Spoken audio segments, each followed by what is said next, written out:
au Congo,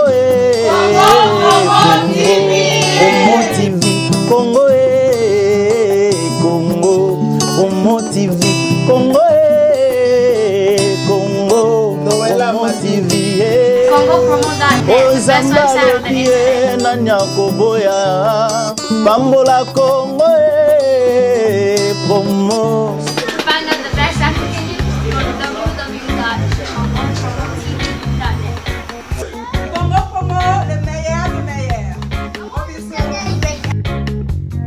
Tous les coups sont permis, sauf les injures. Bonjour mesdames, bonjour monsieur, bonjour de partout où vous nous suivez. Nous sommes très heureux de vous savoir nombreux en train de suivre cette émission. Et merci à vous qui avez choisi le www.congopromotv.net. C'est parce que vous savez que vous êtes nombreux à consulter ces grands sites et nous vous demandons toujours d'autres fidèles puisque vous ne serez jamais dessus.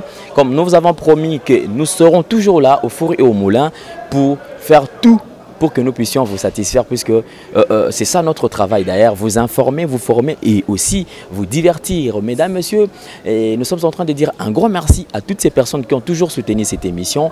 Merci à celui qu'on appelle Gabimbuta Mwana Mzombo, donc depuis Diblin, puisque celui-là c'est vraiment le nôtre, Gabimbuta depuis Diblin, Mwana Mzombo ya solo pena Gabimbuta Topesio Mbote Skozola Nabiso. Et nous penserons également, Nakitasko na Paris, Eskabatubaroko la Nabiso, nous penserons également à celui qu'on appelle Roger Deimapouya, qui est le responsable de l'ISS à Paris, donc c'est lui qui est en train de combattre le chômage.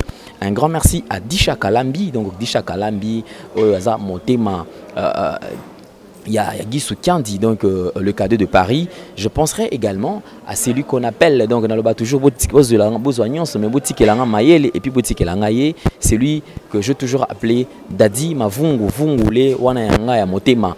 Et voilà, donc vous qui avez toujours soutenu cette émission, puisque je vous ai toujours dit que Tokotina Ane Moussous vitesse peut échanger et puis comment est-ce que nous allons travailler durant cette année. Nous pensons également à toutes ces personnes qui nous ont toujours soutenus depuis les États-Unis, donc Tozope Sabino Mbote et Belé. Je penserai à celui qu'on appelle donc Double Brassard, grand frère, et puis Chief, donc Raph Nguindou depuis Boston. Je penserai également à celui qui nous a toujours suivi depuis Washington DC, donc Boss Kalafai, donc Patrick Kalafai, Napesio Mbote Eskozolanda Biso, et Bandeko Oyonyon surtout au Bolanda Biso. Mais aujourd'hui, nous sommes décidés de parler ou de recevoir un groupe. Et de quel groupe s'agit-il? Je sais que vous vous posez trop de questions de savoir.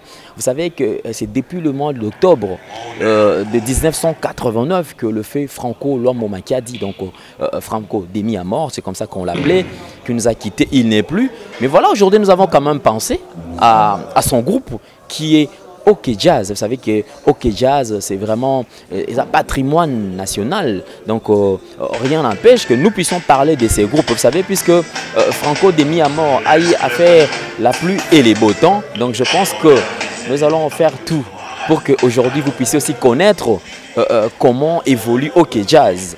Vous savez, très souvent, lorsque nous parlons, à chaque fois que le président ou le leader du groupe n'est plus, nous avons très souvent des difficultés pour un groupe et tenir et puis continuer à coexister. Mais cette fois-ci, nous allons recevoir quand même quelques personnes qui vont parler, qui vont nous relater, qui vont nous parler de OK Jazz. Puis c'est OK Jazz et ça, orchestre Mouketi. C'est depuis des années et des années. Donc je crois que d'ici là, donc jour pour jour, bientôt 26 ans depuis que Franco démis à mort ne plus. Eh bien, nous allons recevoir quand même quelques personnes avec qui nous allons parler, puisque il s'agit des OK Jazz. OK Jazz, c'est un patrimoine national. Donc je vous avais toujours dit que, comprenez-nous, nous avons besoin de recevoir quelqu'un qui va nous expliquer, puisque vous savez, à chaque fois, lorsqu'il y a la disparition du fondateur d'un groupe, il y a le groupe reste toujours en débandade. Voilà, donc aujourd'hui nous allons recevoir quand même Bandeko Otogolo Belato Betama Solo et OK Jazz. OK Jazz Ozali patrimoine national, puisque vous savez,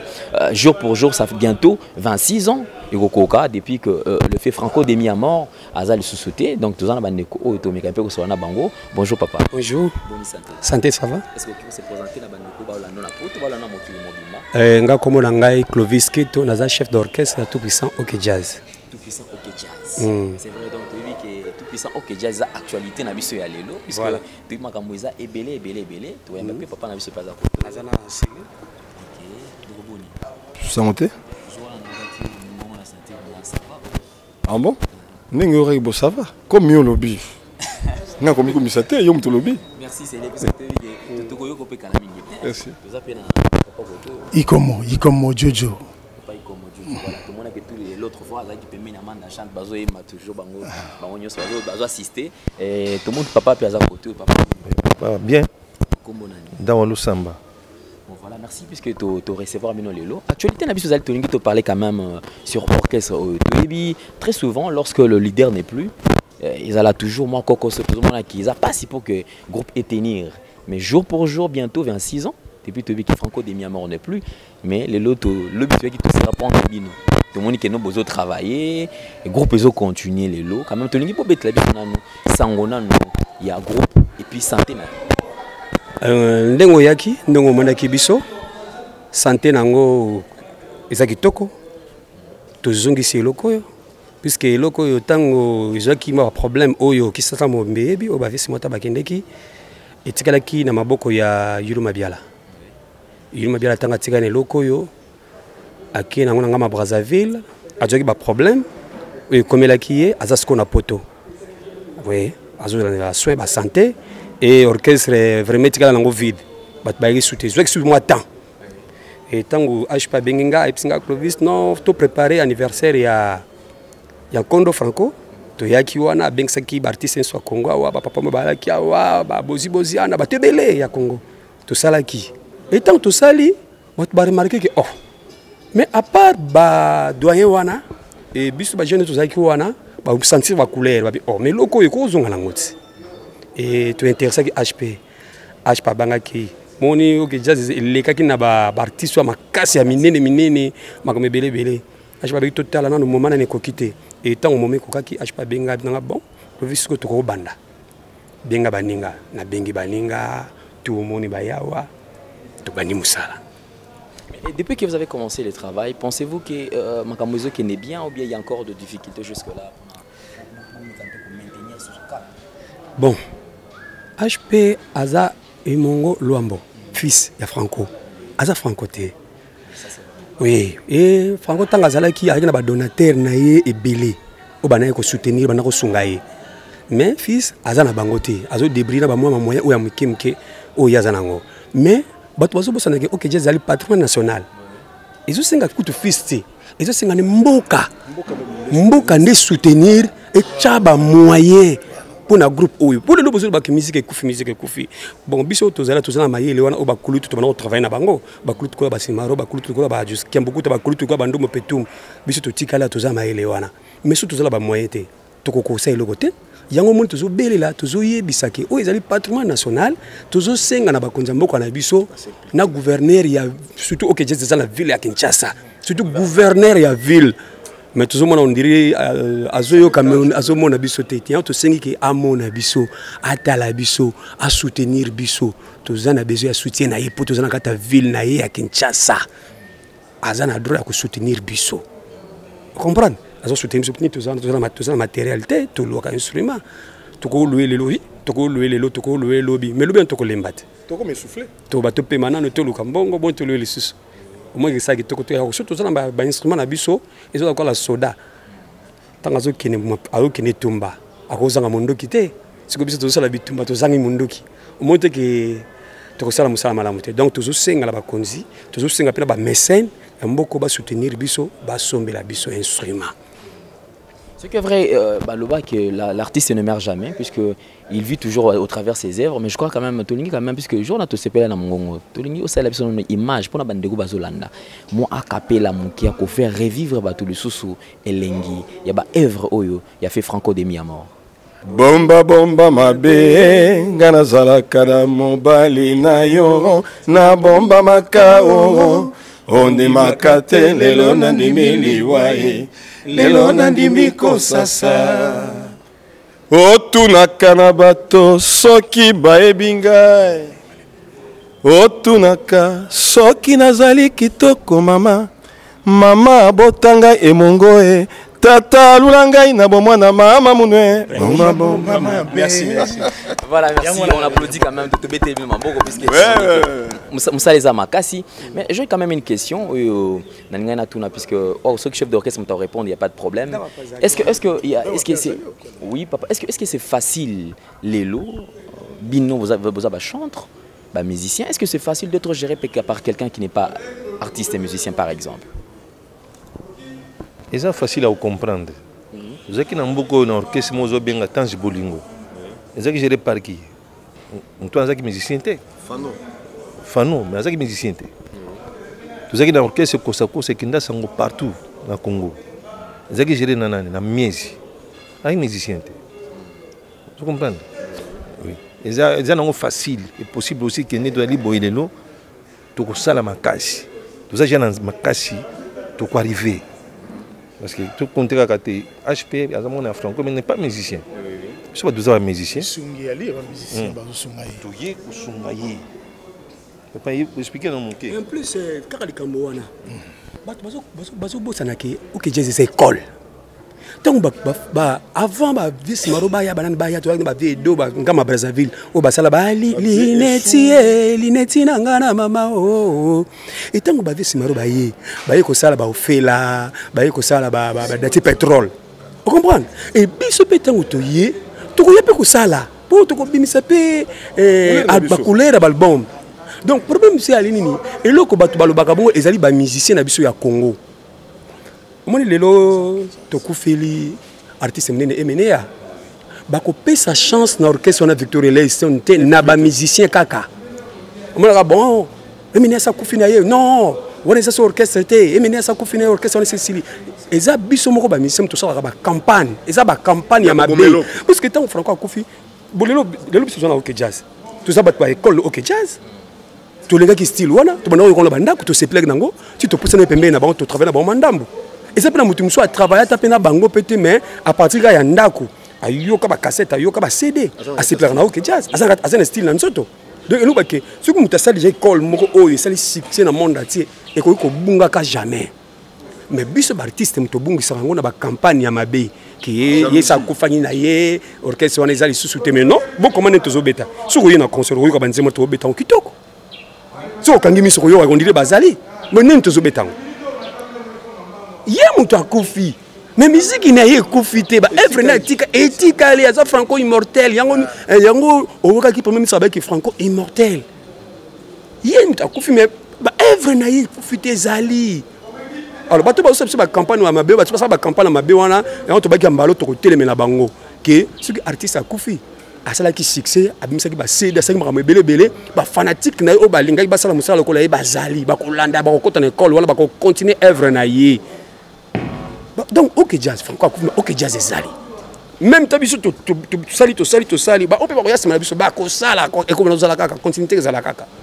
Mais c'est vrai, est-ce que OK jazz ne boutika ne vous aboyer, est-ce que vous continuez toujours dans le système à interpréter ba œuvre na ou bien un jour on pourra s'attendre à ce que album bossa la paix album manzi mon monsieur Sika? Non to qui to continuer à interpréter au ce monde biso toi artiste tout ça ko continuer ligne ya OK jazz c'est-à-dire bato baza pe na besoin pourquoi toujours interpréter parce que bato baza pe na besoin ba yoka ba biloko ora OK jazz toujours interpréter biloko OK jazz mais entre temps toujours ça la peut ko s'appelle biloko na biso parce que biso pe to na kati ya OK jazz donc beaucoup yoka pe biloko na biso asika ezoya et ko s'appelle ça pe biloko yoka ngo quelque temps après beaucoup ka biloko na biso donc continue ka l'interprétation tout ça la pe ya biso. OK. Mais c'est vrai quand même, votre première apparition lorsque Boyaki, est-ce que c'était facile pour que tout ce qui est revenu puisque tu as dit que non, que Jaizaki par terre? Est-ce que c'était facile pour que tout ce yambabino? C'est qu'on a ce secret bombami. Secret bombami zalini. Bateau au moins batele miao. Babani musique il est loté. Oui, ça c'est vrai. Baye bazana ngolo section na top T. Mais baye bani na musique congolaise. Et ça la bilo mi balé. Moutaza un succès na muto ba yebi donc quelques bateaux bazali awa ba yebi bango teti jojo ikoma zali awa yabeta na OK jazz yabeta na Pierre Bakuba dawa zali awa yabeta na pana OK c'est là zali awa a travailler pe na vie madiata les lois na OK jazz ngala beta na OK jazz na beta na bana OK Vous comprenez? Donc, tu bêta, na babe simaro, tu yebi, tu travailles na bango, tu yebi. Yango tu l'intondimi ngambo yo. Si tu yeba quand tu t'entends ngambo yo, tu peux ngambo. Et ça charge à ça la tête. Vous comprenez? Donc, innocent beaucoup ta voya baké. Na yesi ko na ndimi na sala musala. Publication c'est la biso. Vous comprenez? Publication c'est la biso et ça va aventure tes ali charge. Quand on demi charge, on a tu yebi que tu resala quelque chose. Tu yebi pas tout ça. Place ba force na biso place ezali. Yango to ndimi charge pour te bito kokoka yango et ba te belé bazo tela biso bazo zela ba kokoka yango ba kokoka mais to kamwisa bango to kamwisa bango ba komona nakati yote et là comment tu n'as que répondre qui était abi que tango to yaki est-ce que bato bayamba ki biso il faut obligé que les to ko répéter bazo le gars kana ba seka biso mais après 2 semaines 3e semaine tango ba yoki lokiti comme bimawa ba posani akomi koya lelo yo yango kijaza mu vanditi oh est-ce que mon franco okoka mais mon franco yo azokoka kati hein mon franco yo azokoka kati base na confiance donc ça tozali awo chef de l'état na biso ça moi mukete mais otambu samboka est-ce que nan mon franco pensa moi mukete mais même mokumba 56 ah eza bongo non bato baza na confiance eloko tosengaka bato baza na confiance bapesa biso confiance na bango ndeko ekopesa biso makasi quoi epesa biso makasi tokobale koyo. Voilà que nous sommes en train de demander aussi à toutes ces personnes bazola na biso donc tout ça la confiance dans le groupe Oyo et puis tout meka kosunga bango avant de parler des difficultés différentes difficultés boza nango nani quand même tout meka un peu koyeba lisusu puisque c'est vrai tout ça la production. Tout le monde est préparé. Le 14 février, vous êtes déjà en production. Ah ouais, depuis que nous avons au Italie dans la production, le 14 février. Nous avons expliqué par rapport à... Moi, production de Bisso Ezali, Toyambi, artiste moko ya monene mboka, na komo ya manda chance. Yé comme yaza maele mingi yé comme azoko yé kolaka azunga sa ba recherche na yé. Qui a betaka na OK jazz té? Mais azaki fanatique OK jazz, azaki na ba CD na ndako yoka tout ça. Habité na poussa na OK jazz. Donc to koyemba kaka banzembo OK jazz, manda koyemba banzembo ya OK jazz. Akoyemba banzembo na été ba Ibrahim banzembo na répertoire na été. Donc aye kaka akoyemba ba répertoire ya OK jazz mais na voix na yi. OK. Voilà. Yango to bengi bato ba ya koyoka OK jazz na invité na biso manda chante. Nenge to sala musala na ba succès ya OK jazz we pesa penda ba lokito ba succès makasi na mboko. Voilà programme na biso ya production na biso ya les 14 idée na biso yango wana. Puisque d'ailleurs on s'est posé la question tout le monde a demandé à chanter lui mais wengi référence c'est Koufi to nengeni mais tu comprends ce que tu suis éclaircissement par rapport à wana mais parlons quand même des différentes difficultés aux anango puisque depuis que OK jazz a patrimoine national les orchestres singa que nous moutounions surtout il faut à s'impliquer. Image à Franco et Okendete. Et Franco, c'est pas la moindre chose. Les artistes ont sali tellement trop. Et parmi les artistes, ils ont écouté musique dans le ghetto. Les lots quand même, je peux expliquer la difficulté ni au bozo kutana nango na nzela. Mon frère, dans la biso, c'est simple. Un forgeron sans outillage, un forgeron. Vous avez un bataille à cache. Chaque fois que tu connais déjà, tout ça complet. Mais tout ça, nini soki outillage exact. Tout ça, nini sans outillage, tout ça, rien. Yango chef fatal koloba, na ko répéter sous biso sous na idée moko yake ba aider biso ba tika biso boyete. Il faut dire biso makasi yango wana parce que soki outillage ezani to ko passo la passion to rien ko passo là. Mais soki outillage exact, nous sommes des responsables. Tous en bon, tout le matériel pour tout mettre à concert. Et quand ça biso nini bana ba vivre nini ba bayer ba zo biso na ba porte difficulté sur makasi yango wana ya outillage sans outillage tout ça rien outillage ezala tout ça la musala donc besoin primordial déjà ça instrument puisque instrument exacté mais je me demande est-ce que bandeko bazo na biso na poto na ngola est-ce qu'il y a pas quelqu'un capable de que non le long na somi père instrument ya kopesa ah puisque c'est la moindre des choses, instrument pas tellement ébélé, donc tu sais en abino, bon mais un peu apporter en plus dans groupe Oyo. Et là les sous-sautés, mais tout ça on a besoin car tout continuer botti. Voilà d'ailleurs pourquoi est-ce que nous avons préféré à ce que les lotos receveurs on a une émission à biso, puisque les gens peut-être s'attendaient au Yamao, bande quoi Fali Ferré et tout consort, mais tous les zongi ici comme sur le banda. Mon si ça la bango va Fali les lots, va Ferré wana.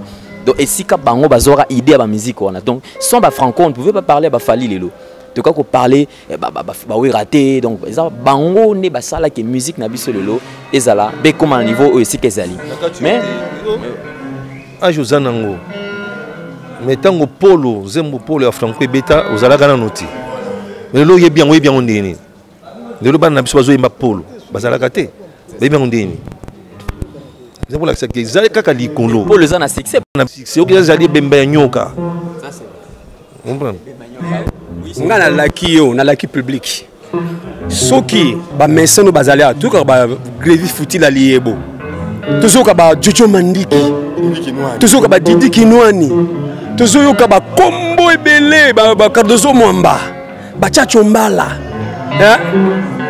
ba Wuli Musheni Koda Mboka mais ok jazz yango yiti ba perso confiance ndenge tozolo ba bande kwamba tolo bawa to ko décevoir bango te Bartisto bazo zela que échec to ko kamusa bato ebele oyebi teli tendai oyebi bato bazo balelo musique kofi et c'est vrai bazo na raison pona ba nouveauté so bima souté et puis que ça mo ba mikolebele ba nouveauté bima so na mbokote mais ba album ebimaka ba nouveauté bimaka te soko tuninga te pourquoi na bibongo voilà pourquoi parce que na manozela parce que o ezo sala malelo balimbi sanga ba artiste mais tolo ba vérité ça ba plagiat na ba plagiat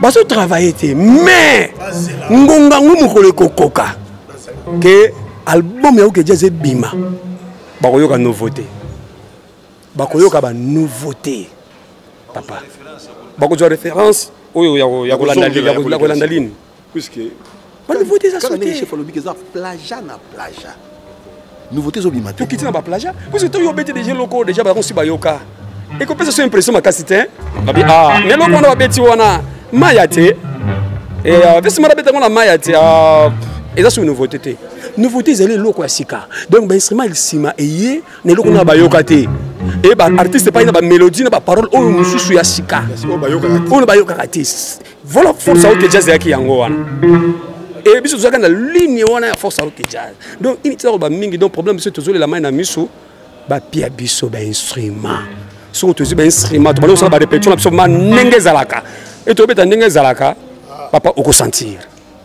Et moi je vous assure que cette émission est très suivie donc Nabi qui appelle les quota instrument egoya puisque je sais on a Zoloba mais quand même beau sur le dernier message puisque tu as vu que vous en a répétition tout à l'heure et puis tu as extrait quand même la répétition le loto bané vous autres travailler le dernier message et puis remerciement à Bandeko peut-être moi une personne deux personnes pour que tout aussi ça bon bah tu vas le bangala ngaloba biso to répétera awa siège na biso yango so bazala besoin na biso bureau na biso yango chaque jour comme na lundi ti samedi moi na ya Luambo Makadi HP azalaka bureau za polele et vient manzenza appel azali biso to répétaka mercredi na jeudi to bananga ba répétition biso 12h 17h30 so ba ba okuta biso fête mariage o makamutu to betaka na biso to zali soki ba ye to ko sepelisa bango ba fête na bango ba anniversaire na bango vraiment ba zwaka biso to betaka pe to betaka ba concert na biso ba chaque dimanche ba samedi to zalaka plein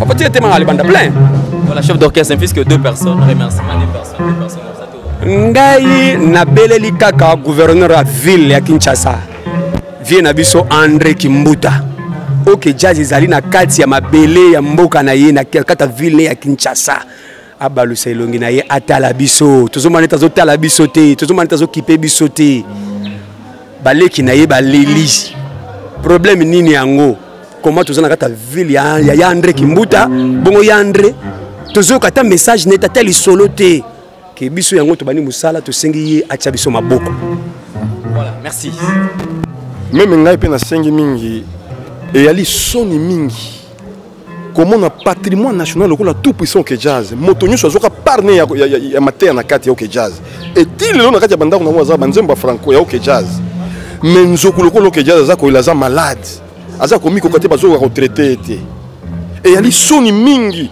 mboka to bare mboka za na richesse to za na batu minene na kati ya mboko oyo mais OK jazz za ko za instrument ya solo wana question que lo mutu moko alibanda ko asombelo OK jazz instrument et ko ça la joie.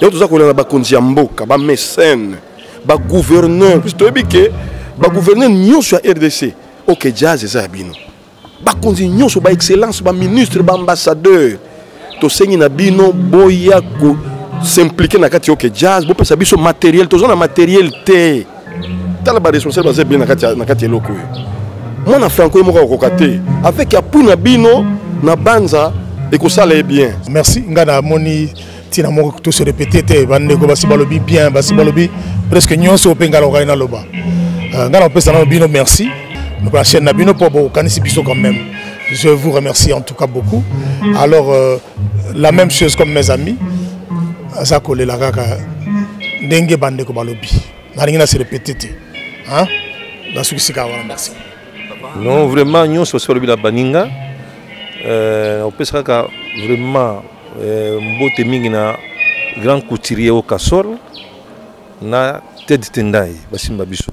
Nous sommes très très contents puisque Boutique Olanda, on a tout puissant OK Jazz. Je vous avais dit que nous sommes obligés de parler de tout. Et OK Jazz est un patrimoine national et nous sommes obligés de nous impliquer. Je pense que ça fait honte. Ça fait la honte de voir que Orchestre Moné Neti tout puissant OK Jazz est un instrument. Donc je pense que l'instrument est le romo et Amouké. Et comme on vient de vous annoncer tout à l'heure que cet orchestre est géré et dirigé par Emongo Luambo qui est le fils du fait Luambo, donc Luambo Makiadi, donc paix à son âme. Je vous avais dit que ça fait depuis qu'il est parti, toujours qu'il est vers 26e année. Donc depuis 1989, au Atikabiso, Tilelo. Mais voilà pourquoi est-ce que le 14 février, production Eza Awa, au Bazana invité na bango Manda chante. Je pense que tout à l'heure aussi, vous verrez Manda chante à cause de la parmi Biso Awa. Et puis nous allons vous proposer aussi la répétition, donc la répétition du tout-puissant OK Jazz en live, Lelo Awa et puis Bogolana Yango. Un grand merci à toutes ces personnes qui nous ont toujours soutenus. Gabimbuta Mwana Muzombo, big salam à toi. Hakim et Djidjimo depuis Belgique, na pesio mbote eska ozolanda biso. Yangandeko, Yangandeko Dadi Mavungu Vungule na pesio mbote eska ozolanda biso. Na pesi pe mbote na Disha Kalambi.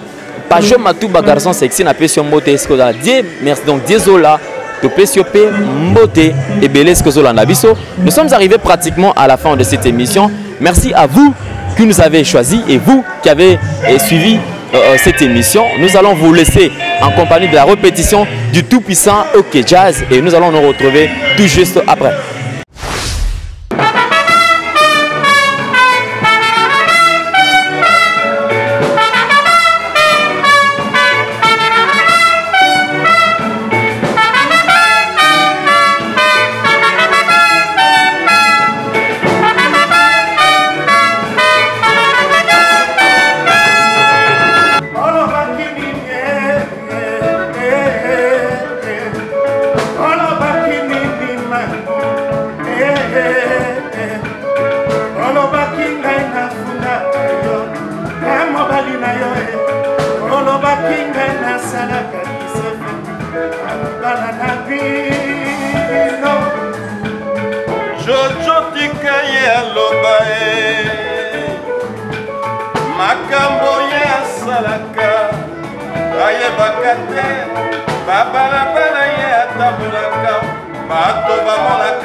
au Congo